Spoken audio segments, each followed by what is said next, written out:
This is a tour diary for my second fixture in the Jamaica Cricket Association's Michael Holding Senior Cup, which took place at Sabina Park over the weekend between the home side, Kingston CC, and the Jamaica Defense Forces. I'm Brian, I'm an American professional cricket umpire, and until 36 hours ago, I was down in Kingston, Jamaica for the USA Cricket Umpires and Scorers Association and the West Indies Cricket Umpires Association International Exchange Program. I must say straight away that it was a huge surprise and an enormous privilege to be appointed to a match at Sabina Park. Because honestly, look at me and listen to me.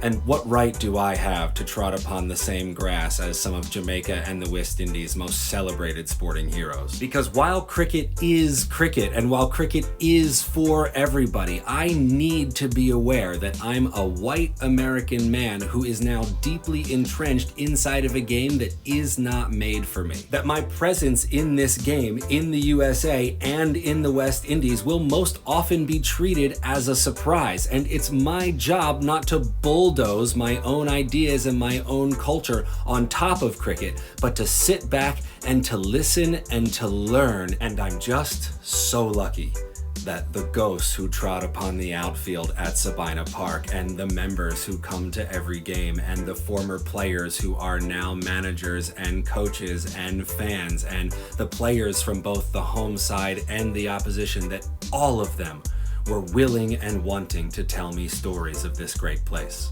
Our story, though, the story of this match, begins with the home side winning the toss and sending the Jamaica Defense Force into bat. JDF scored 173 all out in just under 46 overs, with a standout bowling performance coming from Andre Bailey, who bowled 10 overs, 4 for 46. The home side replied with 240 all out, with a standout 117 from wicketkeeper Romain Morris. And since we were already past the lunch break on day 2 when this innings ended, and with the JDF scoring 175 for 4 in the next 42 overs, just upon the commencement of the last hour of play with no outright results being possible, the two captains simply shook hands and walked off the field. Astute followers of my career will have noticed several players on the ground in this match that I've worked with before across the US, including fast bowlers Derville Green and Sheldon Cottrell. Even though Green is originally from the western side of the island, he's playing with Kingston CC currently while he's on the long list of the Jamaican first class side. We've worked together several times in Houston-based T20 tournaments. And of course, anybody who's been watching franchise T20 tournaments around the world of cricket over the last decade will know Sheldon Cottrell, the man they call the soldier, who gives a salute every time he takes a wicket. Although you really can't call him soldier in a match like this when he's on the ground with 10 other soldiers. My umpiring partner for this match was Randy Nelson,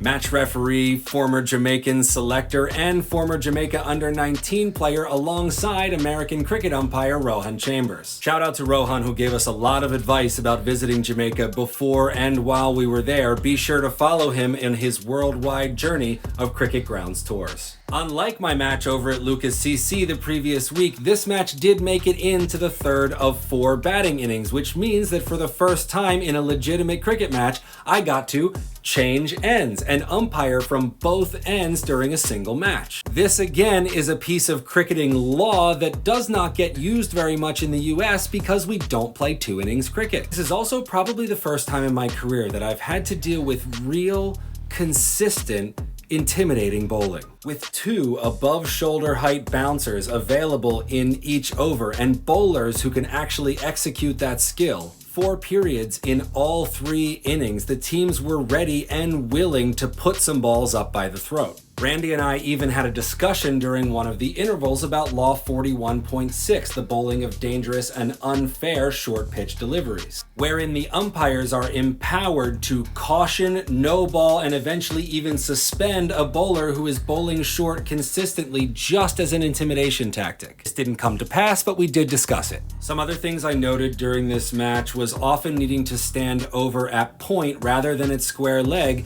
because the home side was utilizing a short leg who was standing quite near the crease, and it was a much better angle for me to stand out at point in order to see both the catch that could be taken by that short leg and any potential run out. I did make a mistake inside of my head that didn't end up affecting the game at all when it came to my interpretation of the playing condition around when drinks are taken, when there's been a change of innings within that session. We did interpret the playing conditions correctly, though, in the situation where 9 wickets were down at the scheduled time for lunch, and we took lunch anyway. Now, if you're reading the little blue book of the laws, it will tell you that in that situation, you could delay lunch by a half hour. But inside of the JCA Michael Holding Senior Cup playing conditions, only tea can be delayed in that way. But a reminder to those American umpires who only ever do short form cricket that when you eventually end up in a 2 innings match, you need to go back and study all of those laws and playing conditions around